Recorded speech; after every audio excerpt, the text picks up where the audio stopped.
Tom Brown rode in on the way to his execution, seated atop his coffin. That is on display at the Jefferson County Museum in Charlestown, just about a block and a half away from the courthouse. Virginia seceded from the Union on April the 17th, and at that point, militia began to gather near Harper's Ferry, and rumor had it that they were going to move on the arsenal and seize the arsenal. Captain of the arsenal, Roger Jones, found out about this. He fired the arsenal and he moved into Pennsylvania. Now, all those militia that had gathered at Harper's Ferry, there was a lot of pomp and circumstance, but very little substance.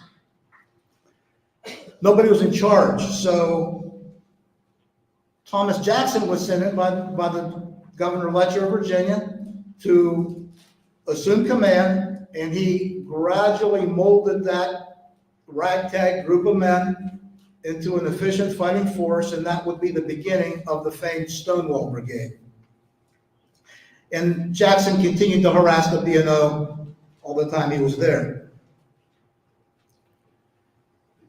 By that time, Robert E. Lee had been appointed to command the military forces of Virginia.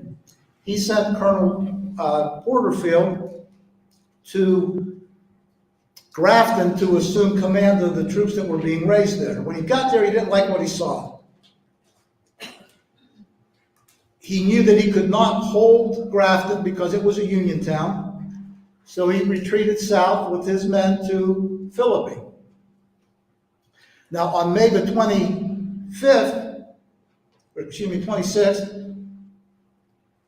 General McClellan, who had commanded the Department of the Ohio, got word that bridges had been burned on the B&O.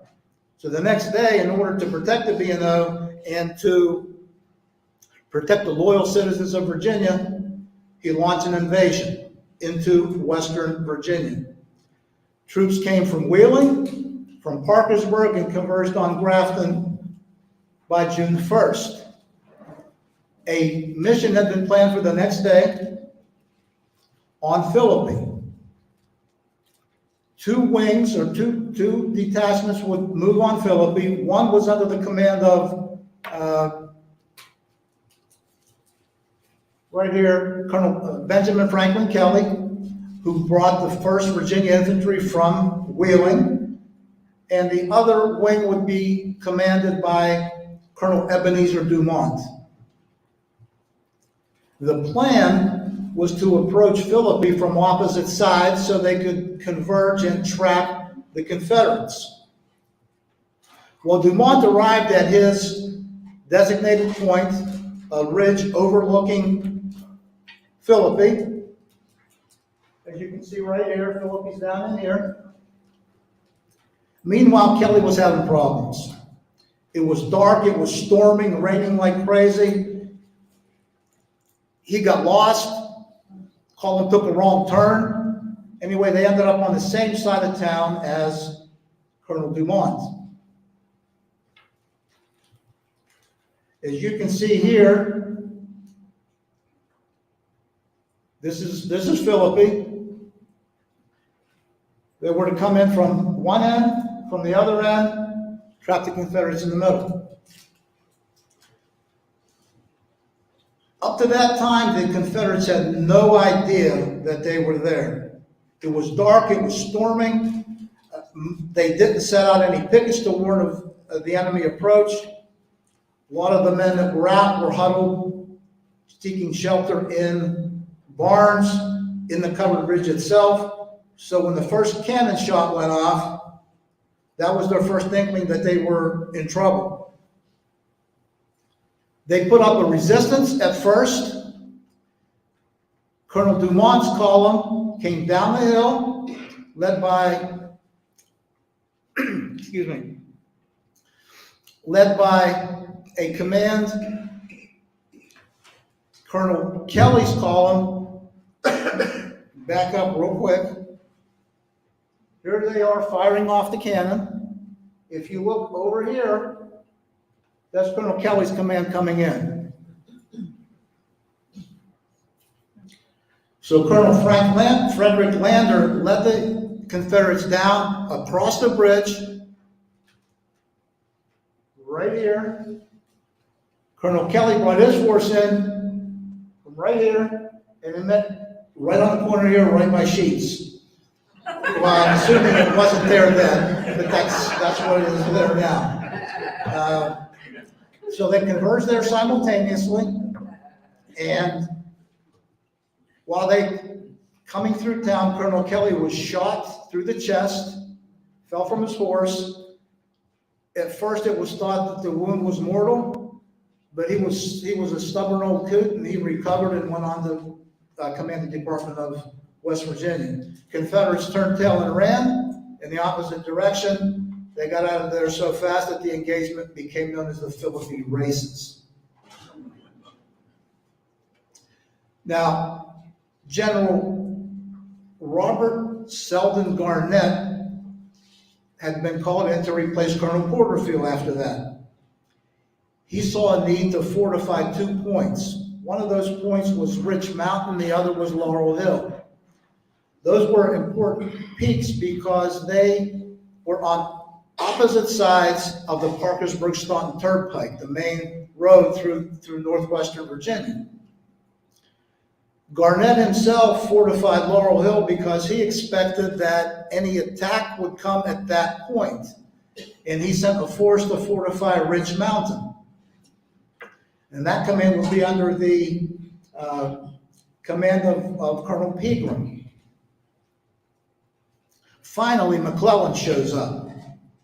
He establishes a camp at Roaring Creek Flats, which was just a few miles from Laurel Hill, and he sent General Thomas A. Morris to Laurel Hill to keep Garnett occupied because McClellan was going to attack Ridge Mountain. While they were planning the attack, a young man shows up in the federal camp named David Hart. He was trying to get to his family's house and farm, which was at the top of Ridge Mountain. He led the Federals on a little used back road up the hill around the Confederate left and came up behind the Confederates. Battle ensued. At first, the Confederates repulsed the initial attack, but soon they were overwhelmed and they got off the mountain as quick as they can, led by Pegram. Garnett found out about that Ridge Mountain had fallen, so he knows he's in a perilous situation. He's got to get out of Dodge because he's got to get out of Dodge quick. So he leaves his tents up, his campfire's burning, and slowly slips away. Meanwhile, Colonel Pegram found out that Garnett had left Laurel Hill, and he was surrounded. He had Federals in his front and his rear. He saw no hope. His men were hungry. They were tired, exhausted. He surrendered.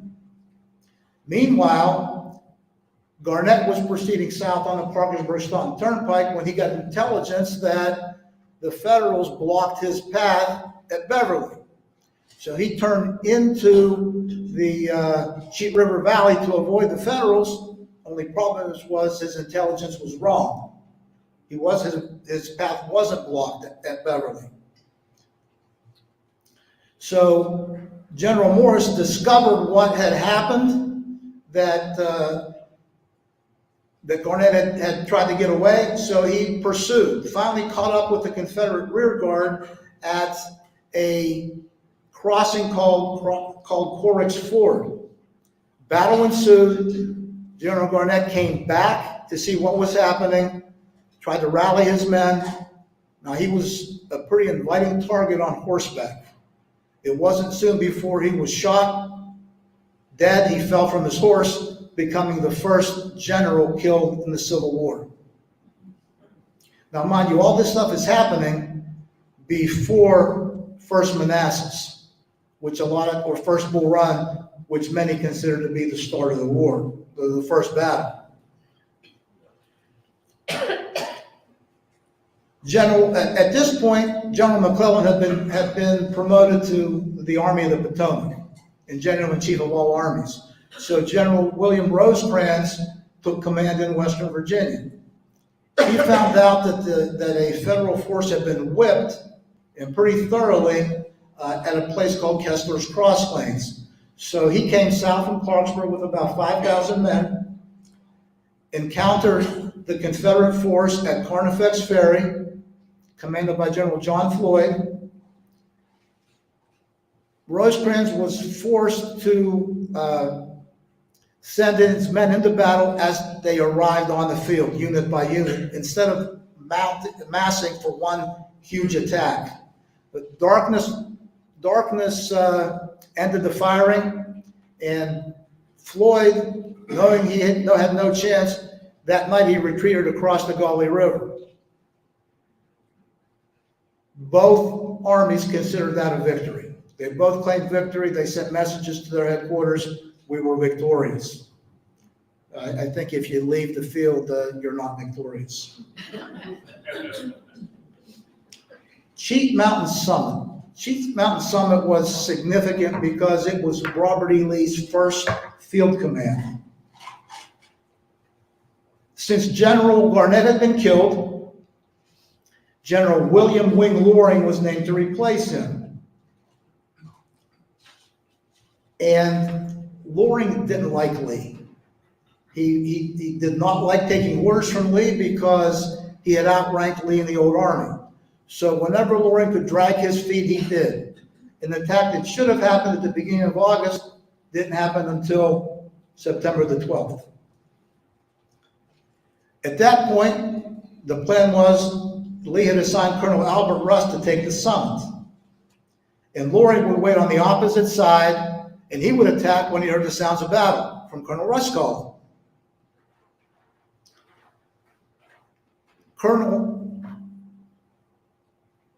This is Loring right here.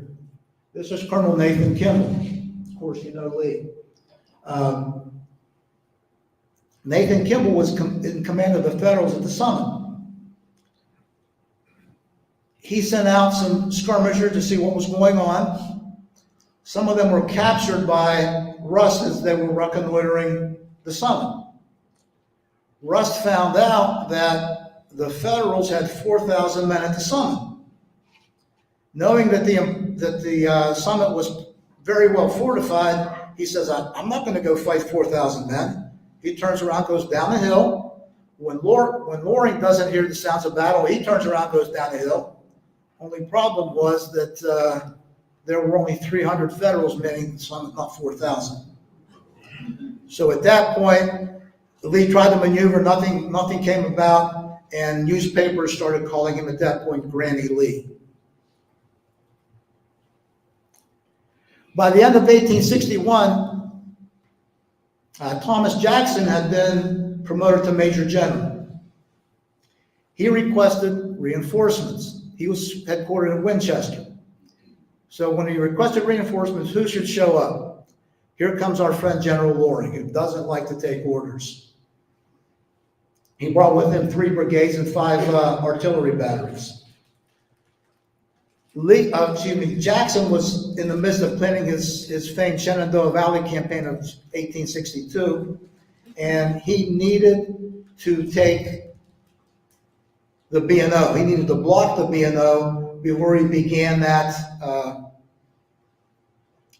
encounter. So he had to deal with Loring in a way.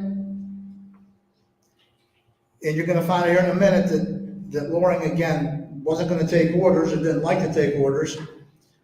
The base for the attacks against the B&O would be Romney. So it's expedition to Romney.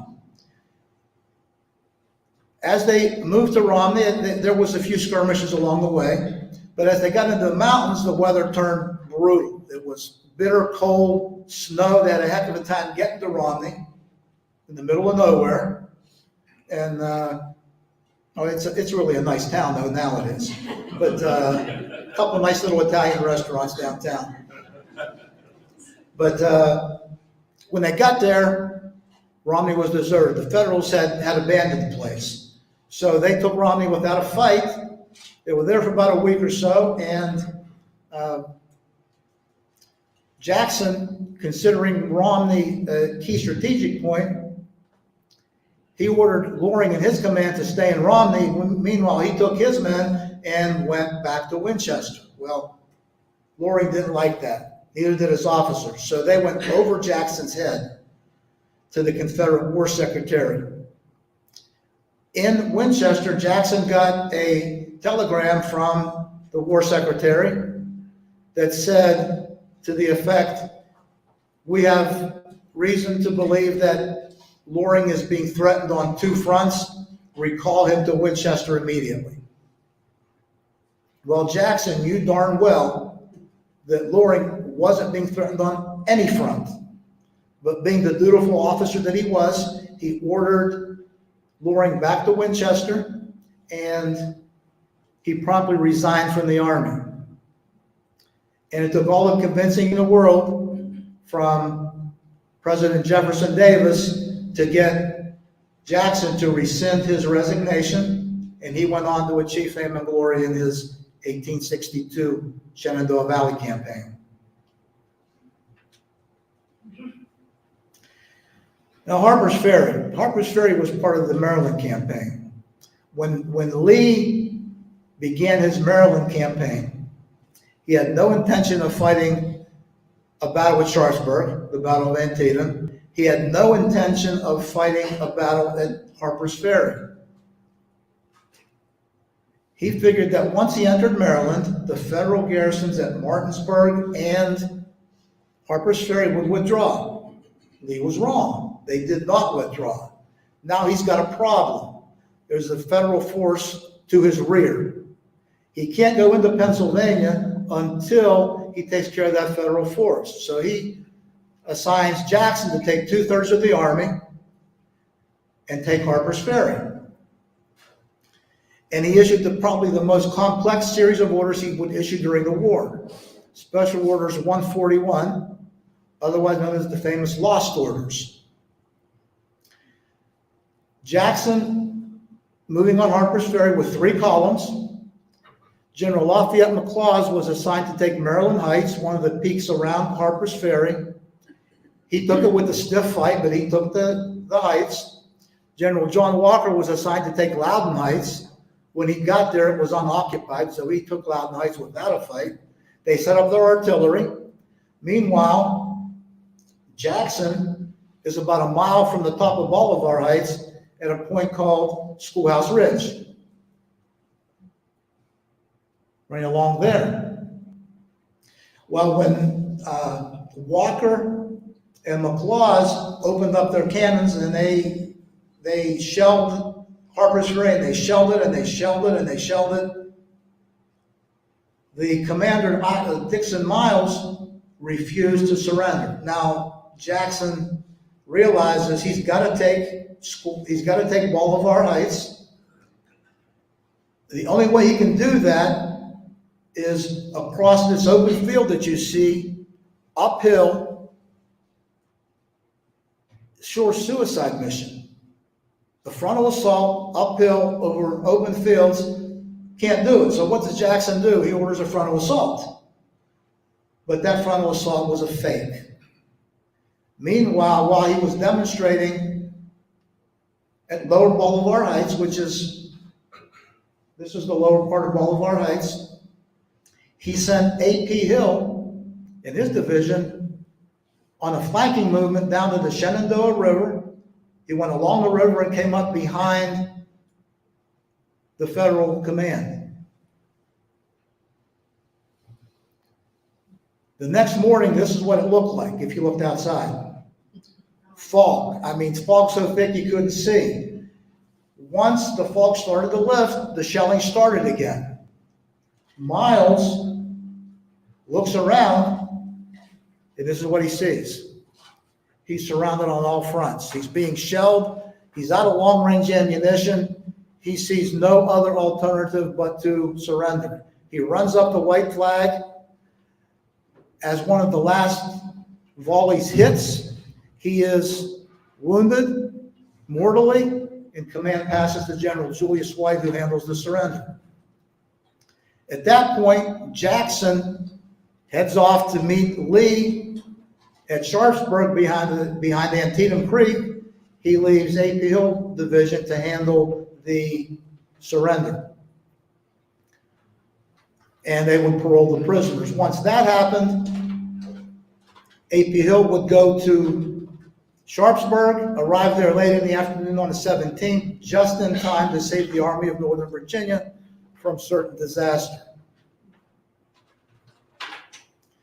Now everybody knows what happened in Antietam, what happened after Antietam. Lee retreated and went back to Virginia. Well, not exactly. Lee's retreat was not a retreat. It was more of a redeployment. He fully intended on continuing the campaign into Pennsylvania. He sent Jeb Stuart in the cavalry to secure the crossing at Williamsport, because that's where he would cross and continue the campaign into Pennsylvania. One of the criticisms of General McClellan was he did not pursue after Antietam. Well, he did kind of a little bit.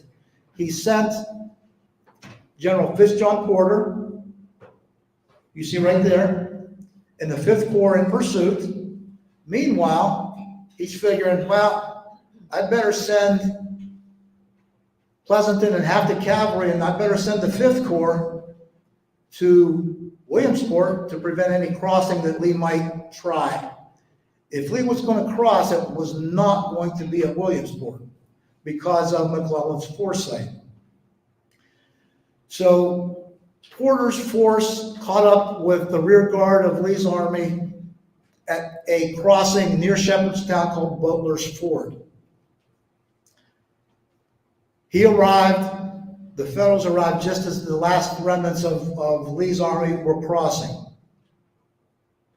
Once they crossed, Lee assigned William Pendleton, right here, who was his chief of artillery. He had never commanded infantry before. He assigned him to guard the ford. Pendleton had sent men to guard each flank. He was only left with 300 men at the ford. Well, that night, that night, the Federals crossed the ford and overwhelmed the Confederates. Confederates ran, Federals captured 2 guns. The commander Pendleton panicked. He went running off looking for Lee. Meanwhile, the Federals crossed back into Maryland.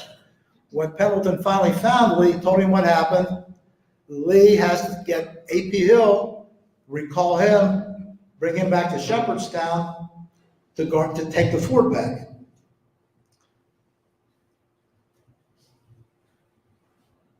This is the fort. The next morning, Federals sent a reconnaissance in force across the river to see what was going on, to see where the Confederates were, what was their disposition, but not to bring on a general engagement. Well, they were but a mile into their march when they ran into A.P. Hill coming back. So battle breaks out that's threatening to go out of control. Not wanting a general engagement, the Federal forces were ordered to withdraw back to the Maryland side. And they did that, all except for 1 regiment, the 118th Pennsylvania, also known as the Corn Exchange Regiment. Their colonel refused the order to withdraw. I don't know why you would do that. He refused the order to withdraw because he said that the orders did not come through the proper channels. You got an army attacking you, and you're not going to withdraw when someone tells you to. Well, they withdrew. They tried to withdraw. They had to fight. It was a heck of a time to find out that most of their rifles were defective. So they got to turn and run. They go down the bluff across the river, all under fire. Of all the casualties that happened at the Battle of Shepherdstown, like 3/4 of them happened to that 1 regiment at that one point. At that point, Lee decided to end the campaign. McClellan, on the other hand, was still across the river. He stayed there for the next month, not pursuing anymore, and the Maryland campaign had ended.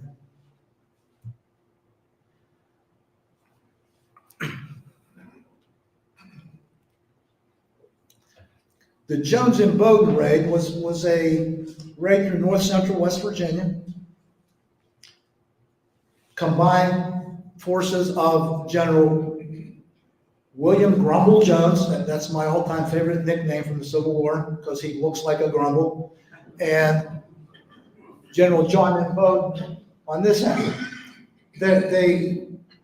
What their intent was just to simply wreak havoc,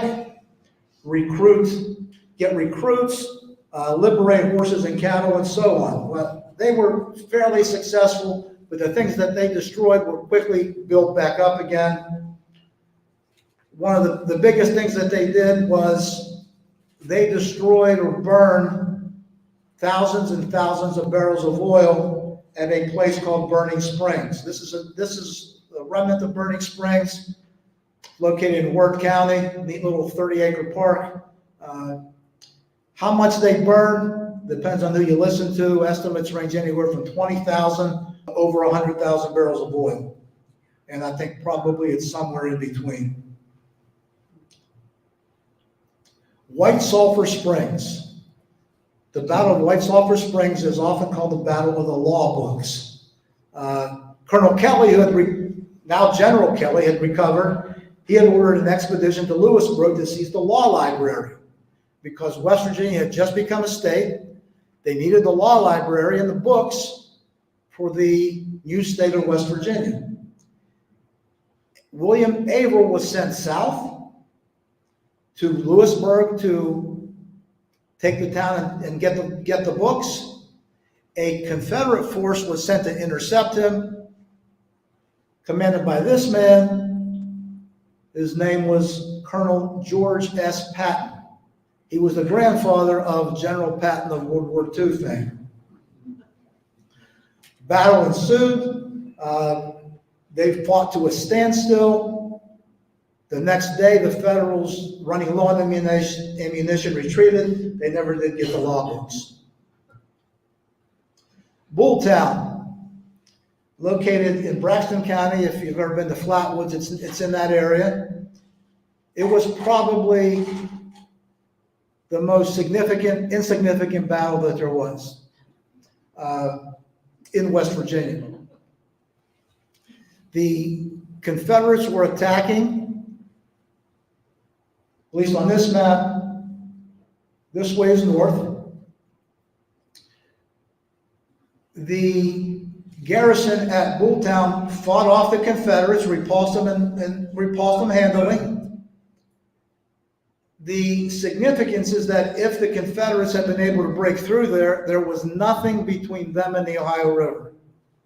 They could have gone to the Ohio River, gone north or south, gone and attacked Wheeling or Parkersburg, but they did not break through. Of course, I'm sure that if they had broken through, some force would probably have been dispatched to intercept them. The battle was fought entirely on the farm of a man named Moses Cunningham. This is the Cunningham house. He was a staunch secessionist. And at one point in the battle, he came out and yelled, "Hurrah for Jeff Davis!" And he promptly got shot in the buttocks for his trouble. He did recover, though. The last major battle that was fought in West Virginia was the Battle of Droop Mountain. General Kelly wanted to rid the Greenbrier Valley of Confederate troops. He sent Averill south from Beverly. He sent General Eliakim Scammon from Charleston. They were to converge in Louisburg and drive the Confederates out. Scammon was having a few problems, and Averill had gotten to a point where he trapped the Confederates on Droop Mountain. He waited and waited for Scammon to get there. Finally, he couldn't wait any longer, so he launched an attack on Droop Mountain, drove the Confederates off, the mountain. They retreated. They passed through Lewisburg about an hour to 2 hours before Scammon arrived. Otherwise, they would have been caught in between two forces, completely destroyed. But they got away, and after that, there was no other major Confederate presence or army present in West Virginia for the remainder of the war. It was pretty much under Union control. There were a few other battles fought. Time doesn't let us get into all of these, but there were some pretty neat things that happened at Falling Waters, Scary Creek, Kessler's Cross Lanes, Greenbrier River, Camp Allegheny, and Princeton Courthouse. That's basically the first part of the book. The second part of the book looks at the march to statehood of West Virginia. And Virginia was plagued by sectional issues from the beginning. The Virginia Constitution only gave voting rights to white males who owned 25 acres of improved land or 50 acres of unimproved land. There was a constitutional convention in 1829, and it was decided that the counties west of the Alleghenies would be represented by 13 senators, and those east of the Alleghenies would be represented by 19 senators. With the the Virginia House, it was decided that the western counties would be represented by 29 delegates, the eastern counties by 98. Hardly fair. From that point, there were a lot of calls to secede from Virginia because everything was geared toward the east. Well, with the election of 1860, Lincoln obviously was elected. He was seen as threatening to the Southern way of life. So secession began, led by South Carolina. Now, at the time, the governor of Virginia was a man named John Letcher, who you see here. He was a Unionist. He was against secession. But there was such a cry out by the people that he was pressured into calling a session of the General Assembly in January. General Assembly authorized a secession convention for the following month. The convention met. There was a lot of resistance to seceding. They took a vote finally on April the 4th, and the secession ordinance was defeated by a 2/3 majority. Virginia would stay in the Union. But then Fort Sumter was fired upon. When that happened, President Lincoln put out a request for 75,000 volunteers to put down the rebellion. Well, that caused the Southerners, the Virginians, to have a change of heart, and they voted again just a few days later, and the vote was 88 to 55 in favor of secession. Virginia was leaving the Union. That prompted meetings all over Western Virginia. One of those meetings was the Clarksburg Convention, called by a man named John Carlisle. And all they did basically was they put out a call for a larger convention to meet in Wheeling on May the 13th of all the western counties of Virginia. So on May the 13th, the first Wheeling Convention began at Washington Hall in downtown Wheeling. Washington Hall burned down since, in the 1870s, it was located on this corner in downtown Wheeling.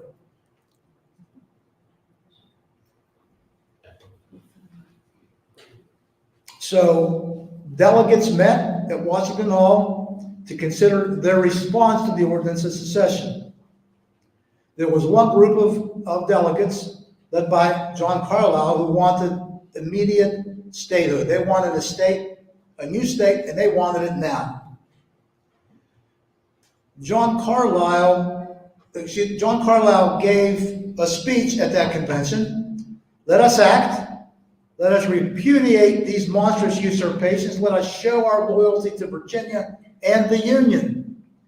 And let us maintain ourselves in the Union at every hazard. It is useless to cry peace when there is no peace. And I, for one, will repeat what was said by one of Virginia's noblest sons and greatest statesmen. Give me liberty or give me death. And obviously, that's not John Carlyle, that's Patrick Henry. This is John Carlyle. Another group of delegates said, wait, not so fast. Let's see what happens at the referendum, because Virginians had to go to the polls and vote whether or not they would accept the ordinance of secession. So Waitman Willie, a representative from Monongalia County, wanted to explore the creation of a new state, but wanted to do that once the ordinance of secession had been voted on May the 23rd. So with the pleas of Carlyle and of Mr. Willie, the convention adjourned.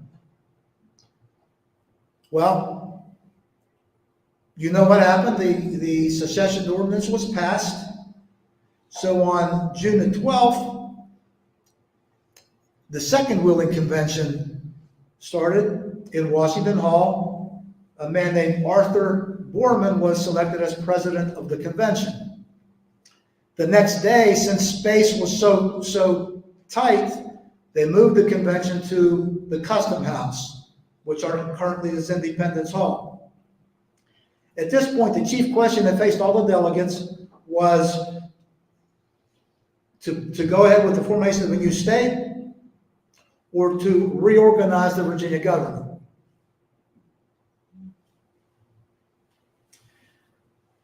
Dennis Dorsey was a delegate from Monongalia County also. He spoke strongly for the formation of a new state, which is exactly what Carlyle wanted to begin with.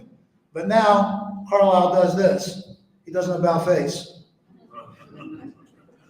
He wanted to advocate now a restored government of Virginia.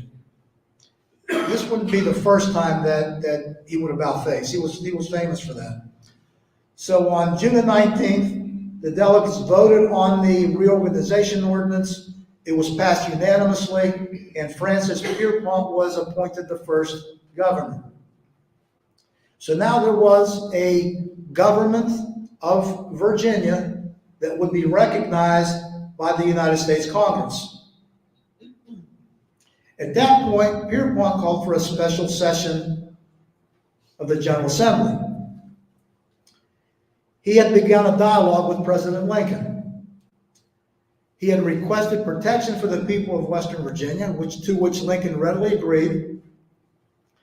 And Lincoln said that he would call a special session of Congress to fill the seats that were vacated by the two senators from Virginia who had seceded. John Carlyle and Waitman Willie were nominated to fill those two seats. They went to Washington and presented their credentials. There was some debate, but they were seated as the senators representing Virginia, the government which was based in Wheeling.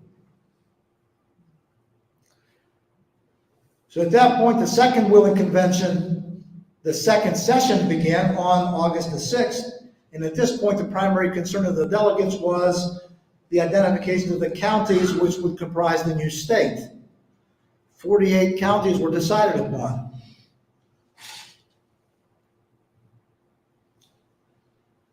A constitutional convention was called because as a new state, you have to establish a state constitution. So they returned to Wheeling in November to determine the constitution of the new state of Kanawha. The new state was going to be called Kanawha. I don't know if I'm saying that right. I don't know how they say it down there, but one of the first things that happened is one of the delegates made a motion to amend the Constitution and strike out the word Kanawha. They argued back and forth. They took a vote, and the name Kanawha was stricken by a vote of 30 to 14. So now they argued back and forth what the name of the new state would be. Finally, each delegate was given a piece of paper and told to write down the name that he preferred. I bet you can't guess what name won. West Virginia received 30 votes, Kanawha received 9 votes. Allegheny received 2 votes, and Augusta received 1. The new state was going to be West Virginia. They hammered out the Constitution, and now there was one other thing to consider. Constitution of the United States, Article 4, Section 3, Clause 1. New states may be admitted by the Congress into this union, but no new state shall be formed or erected within the jurisdiction of any other state, nor any state be formed by the junction of 2 or more states or parts of states without the consent of the legislatures of the states concerned, as well as of the Congress. Now that Virginia, the restored government, was the recognized government in Congress of Virginia, they had the authority to vote and allow West Virginia to be formed from within the borders of Virginia, which they did. Now, statehood was getting close. In the United States Senate, on May the 29th, Senator Willie introduced Senate Bill 365, which was the statehood bill.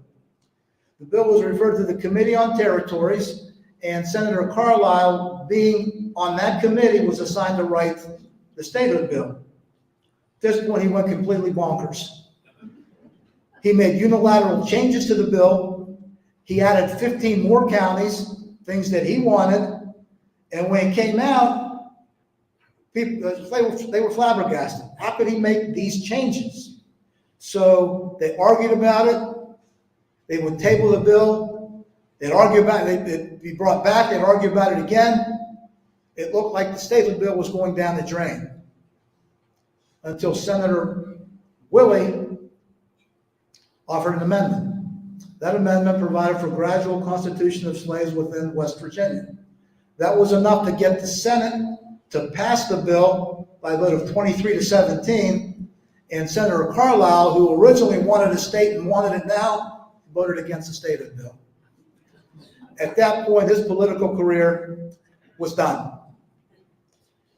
The bill passed quickly through the House and went to President Lincoln's desk. Now, Lincoln has a problem. So he polls his cabinet and asks for written opinions on the statehood bill. The men, you see it across the top from left to right. Salmon P. Chase, Treasury Secretary, War Secretary Edwin Stanton, and William Seward, Attorney General, urged Lincoln to sign the bill. The men on the bottom, from left to right, Gideon Welles, Navy Secretary, Montgomery Blair, Postmaster General, and Edward Bates, Attorney General, told him not to. 3-3. But there was one other written opinion that Lincoln had to look at, and that was his own. On the evening of December 31st, 1862, Senator Willie, along with Congressman Blair and Congressman Brown, visited Lincoln in the White House. They talked about the statehood bill. When they left, Congressman Blair asked Lincoln if he could call on him in the morning. Lincoln agreed. The next morning, Blair shows up in the White House. He waits for President Lincoln in the office. Lincoln comes in and greets him and walks over to his desk. He opens a drawer, pulls out a document, and he simply just shows it to Congressman Blair. It was the statehood bill. It was dated December 31st, 1862. And next to Lincoln's signature, Blair saw the word approved. West Virginia was going to become a state, finally. But there was a little bit of housekeeping to do first. They had to go back and redo the convention to insert the clause on gradual emancipation. Then that had to be voted on by the people of West Virginia. It passed by a vote of 28,000 to 512, thoroughly, obviously. On April 20th, President Lincoln issued a proclamation that West Virginia would become a state 60 days hence on June the 20th, 1863. State officers were elected, and Arthur Borman was elected governor, and he gave his inaugural address just up the street and around the corner at the first state capitol building, which I think used to be called the Medical Arts Building, if I remember. Now, the last part of the book is about people and places. I'll go quickly through this. The Athenaeum was located on the corner of Market and John Streets, which is now 16th. It was a theater. It was considered the finest theater west of the Alleghenies, between Alleghenies and Chicago. Many famous actors and actresses graced the stage. None more famous than acclaimed Shakespearean actor Edwin Booth. He had a brother that would become famous a few years later. The bottom floor of the building housed the Crescent Manufacturing Company, which produced materials for the B&O. The top two floors were the theater. During the Civil War, it became a prison, typically housed prisoners who were bound for Camp Chase in Columbus. At one point, there were 100 men, and there were 3 women.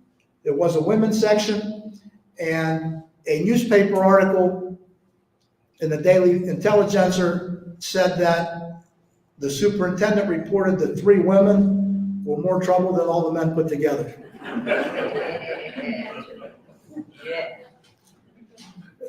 A few men here. Briefly, I'll give you just a little thing about each man, just to save time. Jesse Reno was born in Wheeling on June 20th. That date should sound familiar, but 1823. He moved to Pennsylvania as a youngster.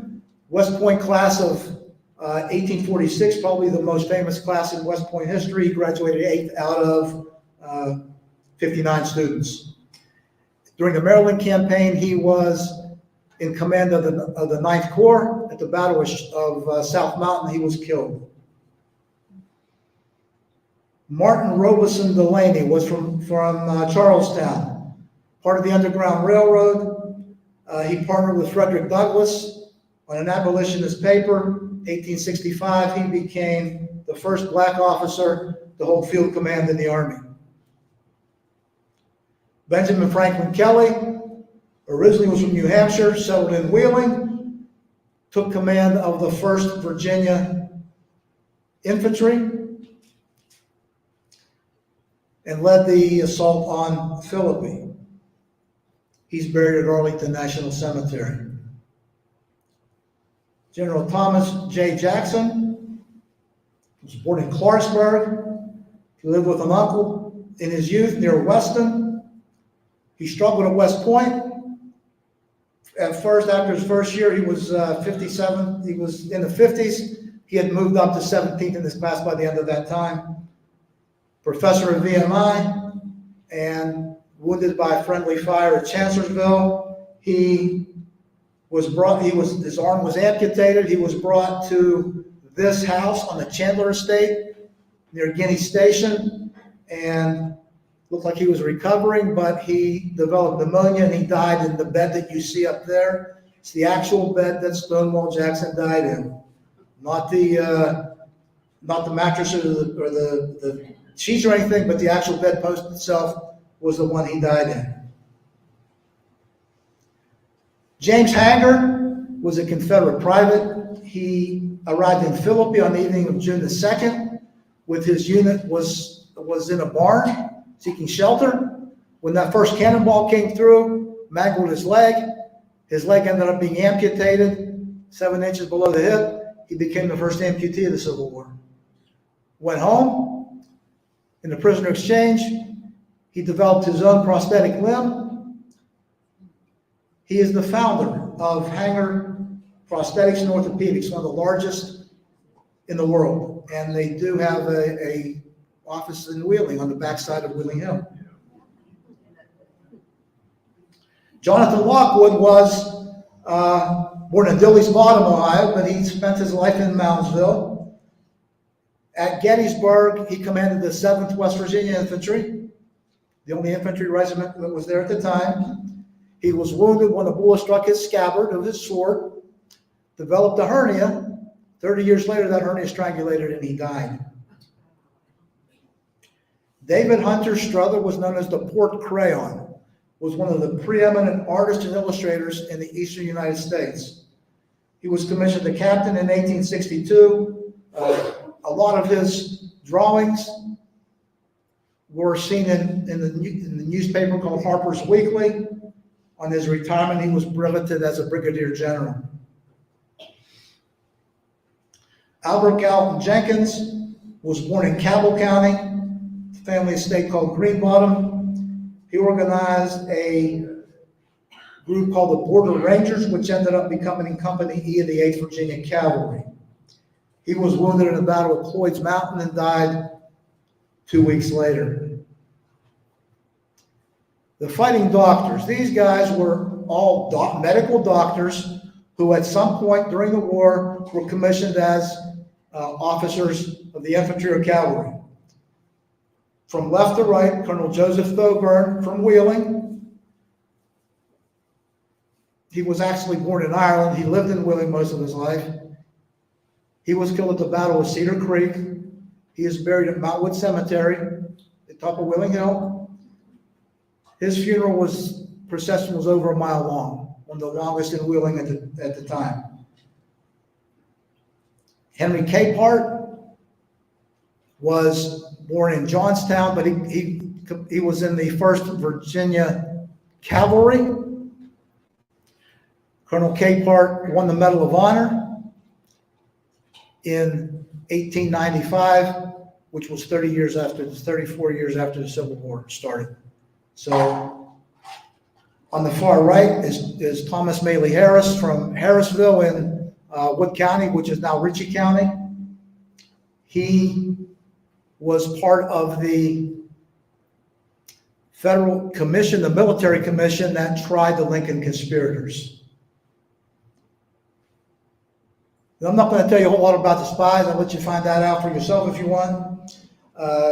Bell Boyd, upper left, Martinsburg, John Yates Bell from Jefferson County. They were both Confederate spies. On the bottom, on the left, Price Lewis and Archibald Brown were Federal spies. Lewis was a spy for General McClellan during the early part of the war. These people did amazing things. You see it on TV, and if you see the movie on TV, how could that happen? These guys really did some things that would amaze you. There were some, there's a section here on guerrillas and raiders. John Hance McNeil did his operating pretty much in Hardy County near Moorefield. In the middle is Nancy Hart. She could ride and shoot better than any man around. She was part of the Moccasin Rangers. She hid out in the mountains of Nicholas County and spied as much as she could for the Confederacy. And John Hunt Morgan, who did not operate in West Virginia, but he caused quite a stir in Wheeling when he was riding through Indiana and Ohio along the Ohio River. A little bit about the statesmen. You've heard about most of these as we've talked before. Carlisle and Willie on top, left to right. Francis Pierpont and Arthur Borman on the bottom. Few units. The Shriver Greys were organized in Wheeling by Captain Daniel Shriver. They would end up becoming part of the Stonewall Brigade when they reported to Harper's Ferry, as we said before. The 1st Virginia Infantry, commanded by Colonel Kelly, was the first infantry unit raised on Southern soil for defense of the Union. Their primary responsibility during the war was the protection of the B&O Railroad. And finally, the Bloody Seventh, the 7th West Virginia Infantry, the banner regiment of West Virginia. Fought at many of the major battles, Chancellorsville, Gettysburg, Antietam, most of the battles of the Eastern Theater. They fought in more battles and lost more men than any other unit from West Virginia during the Civil War. They rightly earned their nickname, the Bloody Seventh. The last time I went to the picture you see is the monument to the 7th West Virginia at Gettysburg. My last time in Gettysburg, I was told a story by one of the battlefield guides. Now, I read it in a book by battlefield guides, but I've never been able to confirm it by any other source. So this story may be myth, it may be true, I don't know. The 7th, the Battle of Gettysburg happened on July 1st, 2nd, and 3rd, 1863. The 7th went into Gettysburg on the evening of July the 1st. They figured they would be in a fight the next day. Now, at that time, West Virginia was 11 days old. The 7th desperately wanted to carry a flag into battle with 35 stars, since West Virginia was the 35th state. So that evening, a soldier from the 7th snuck into the encampment of the neighboring 14th Indiana and borrowed a star from their flag, attached it to the 7th flag, and they went into battle with the 35-star flag, and they performed very capably. Thank you. Oh, thank you.